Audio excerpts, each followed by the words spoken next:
So as you can tell from the abstract that you might have read, we're here talking about Orchestrator of Orchestrators. We're talking about unifying Airflow with business applications. It's interesting that the previous session also was somewhat in the same vein. Anybody who was sitting in the Databricks session, there's a recurring theme in the Airflow community about how do you take stuff that runs in Airflow and integrate with stuff that runs outside of Airflow. Okay, so I'm part of BMC. I focus on our product strategy for a product called Control-M. Control-M has been around in the market for a very long time, is in use by thousands of companies around the world. I'm going to spend the first few minutes talking about what is Control-M and how we visualize its role in the enterprise, just in case you're not familiar with it.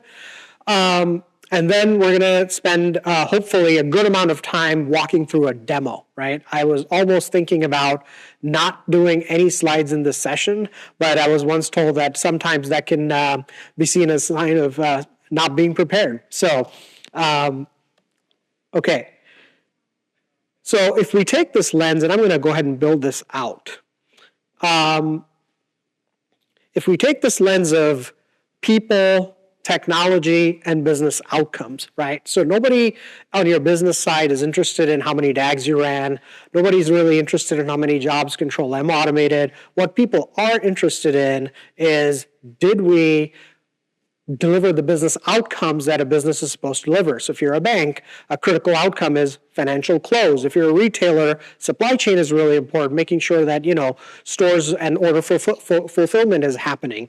If you are in the asset management space, making sure that at the end of market close, you've done net asset value calculation correctly. These are all examples of critical business outcomes that must happen on time, every time, and there's absolutely no room for error. So when we take sort of business processes that are on the far left, in the middle is a growing and complex stack of technology, right? We don't need to have too much discussion on that here. This audience is very familiar with complexity.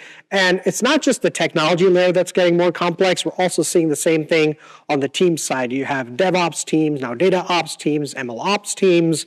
We are seeing the rise of LLM ops, and all of these are creating domains and subdomains. And all of this complexity needs to be brought there to deliver the business outcomes. Now, there can be a lot of debate about the middle section, right? Like, oh, should we be a data warehouse or a data lake? And, is ETL the right way to go, or is it ELT? A variety of things. There's one thing for which there is absolutely no debate, that in production, the business outcome must be highly automated. There's nobody who's going to say, let's launch a new initiative, but in production, we'll keep automation at a minimum. We'll just throw a lot of people at it when something goes wrong, and we'll figure things out that way, right? So, but that is also the challenge. Well, given this complexity, how do you automate in production? Because the entire stack in the middle comes with a lot of built-in automation tools. And, if you're an Airflow practitioner, you're quite well acquainted to this issue, hence you're using Airflow. So if you think about major business applications like SAP, comes with its own orchestration solution. Oracle comes with its own. You go all the way down the stack at the infrastructure level, you've got cron, quite basic, but is used quite a bit for automation. You go to Snowflake. Snowflake has its own little engine. You get to some major SaaS applications like Salesforce, Workday. They all come with their own.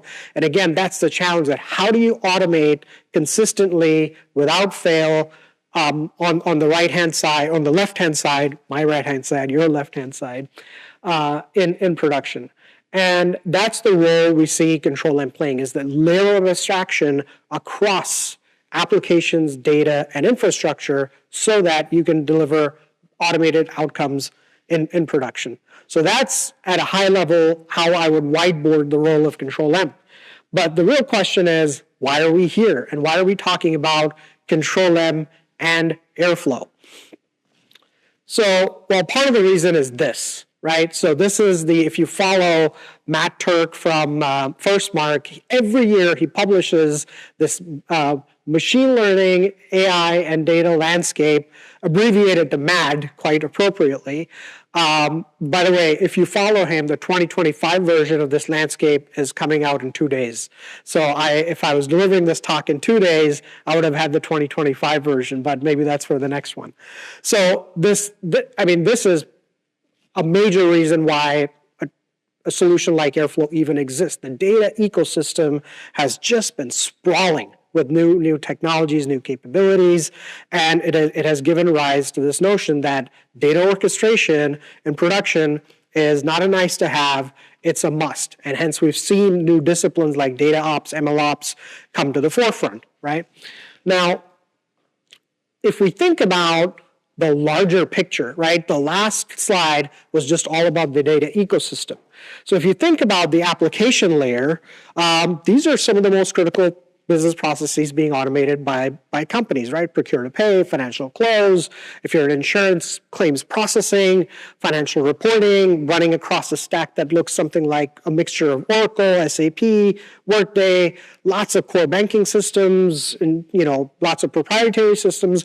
By the way, I failed to mention mainframe, right? If particularly in the financial services world, some of the largest retailers in the world, they also rely very heavily on the mainframe for the business application layer.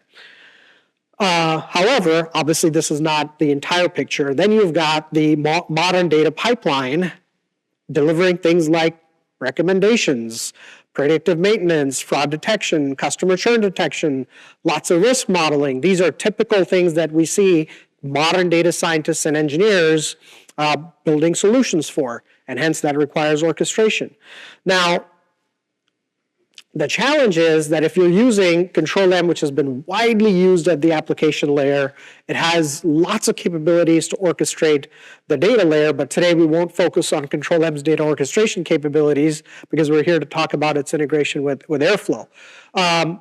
Coming to the summit, I've been coming to the summit for a few years. I've seen this community grow, which is a clear sign that Airflow is being used pervasively in the organizations for data pipeline orchestration. We're seeing some other orchestrators also, Dagster, Flight, Prefect, but Airflow definitely has a lot of mind share. Now, let's put this in an example very quickly. Let's say we have a fantastic model that is doing customer churn detection, okay? And at the end, it produces a list of customers who are at risk of leaving your product or service. Well, what's the next step we want to do with that type of insight? Well, maybe we want to send them a promotional offer. Maybe we want to get the customer engagement team involved. Model is not going to do that. The model is not going to send you the discount coupon so that you won't leave the product or the service. That is going to go back probably to the ERP and the CRM, something like a Salesforce, SAP, or a combination thereof, right? And when we think about that, that's where we see this need for interoperability between the application layer and the data layer, right? And this is really the core reason why we decided a couple of years ago to build an integration into the Airflow ecosystem. This happens without fail in every conversation I have with data engineers. I had it again this morning multiple times. In fact, I was joking with someone that if I had $1 for every time I had this conversation, I could probably cover my airfare from Houston to Seattle. And the conversation goes something like this. So you've got your data pipelines and the data, just like the customer churn example. If you think about a lot of the data that the model is going to process is going to come from your CRM or the ERP, right? So the data engineers usually have a paradigm where, well, we usually know that the application is done by 3, and it'll make the data available somewhere between 3:30. So I'll set my DAGs to start at 4. I'm going to give myself that 30-minute buffer, right? Well, what happens when one fine day the application layer doesn't finish by 3:30? Your DAGs kick off, or you wait, right? And I'm seeing a variety of solutions being employed in the industry.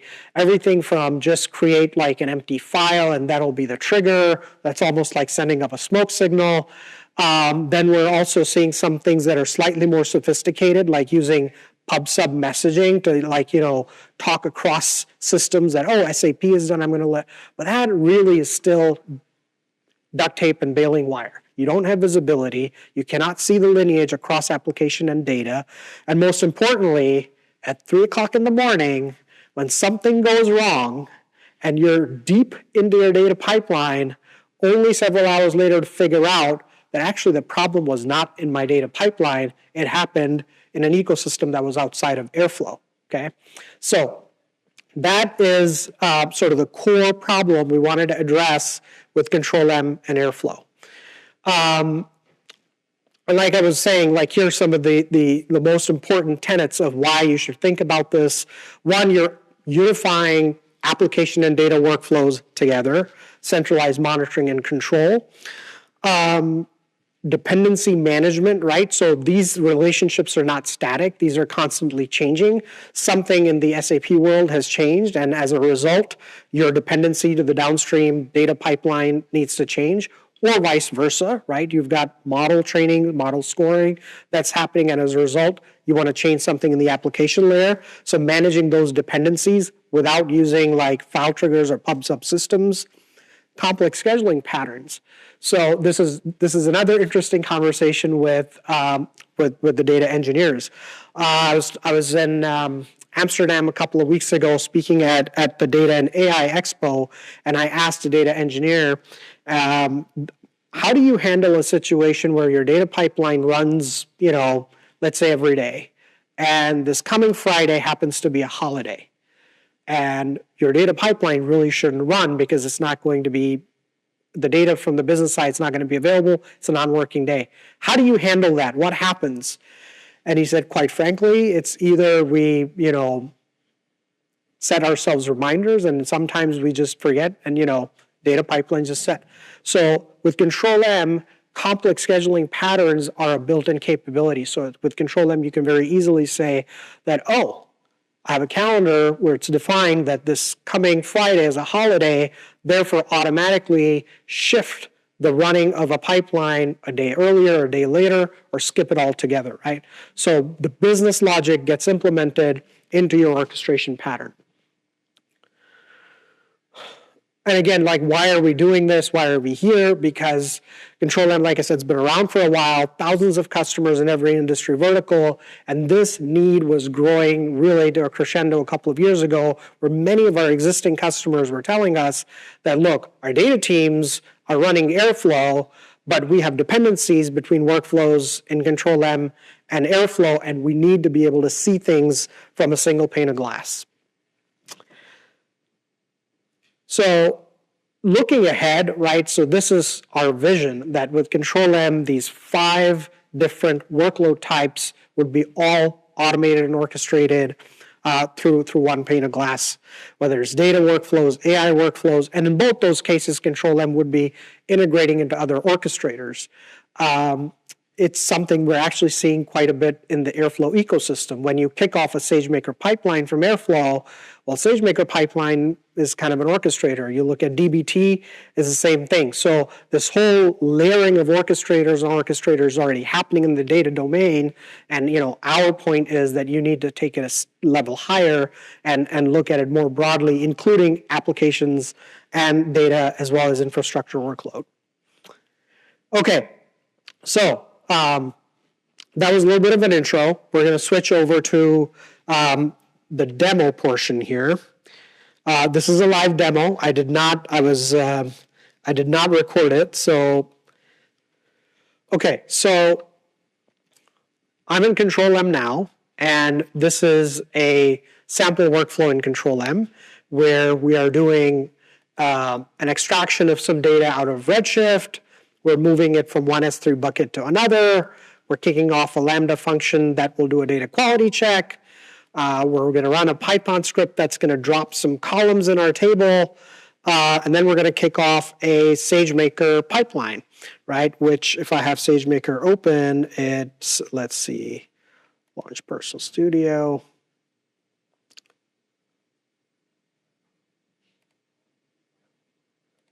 Is going to kick off a training and evaluation pipeline of models, and then we're going to load the data in Athena so that we can visualize the results of how the models perform.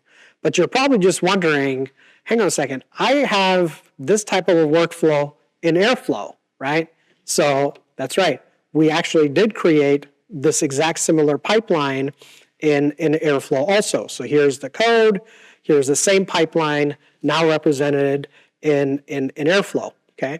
Now, as I was saying earlier, that where's the data that we're unloading from Redshift coming from? Well, it's coming from systems that are upstream, okay? So I've taken a very common scenario in the financial services world where there are processes called BOD, beginning of day, market open, a series of processes on the transactional side need to happen. And once that is complete, this is very closely modeled to something one of our customers is doing. After that is done, they kick off a whole bunch of model training and scoring, because based on the new data, they want to make sure that the models are going to perform the way that they think they're going to perform. And at the end of the day, they're going to run a critical process again, which is not in the data pipeline, which is EOD, end of day.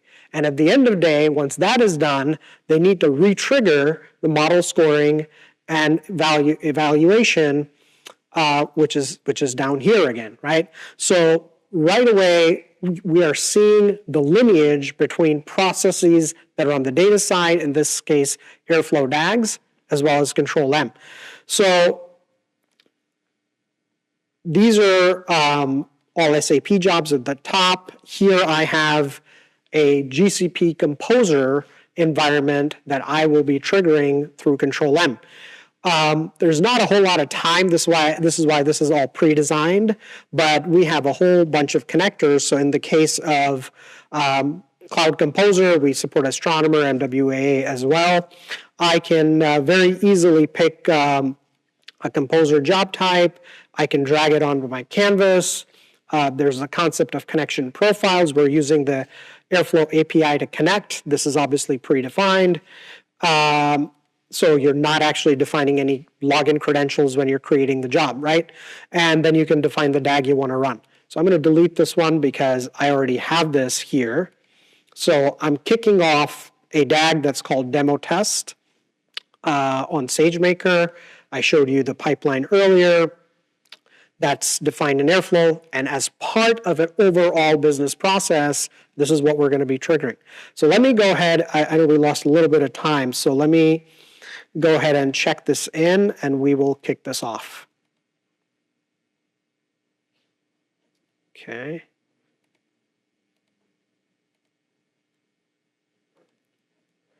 By the way, this entire graphical interface, I can also define the exact same workflow in JSON. So the same workflow that I showed you earlier, this is a JSON version of it. So you can basically create in the graphical interface and save it as JSON and commit it to a CI/CD pipeline.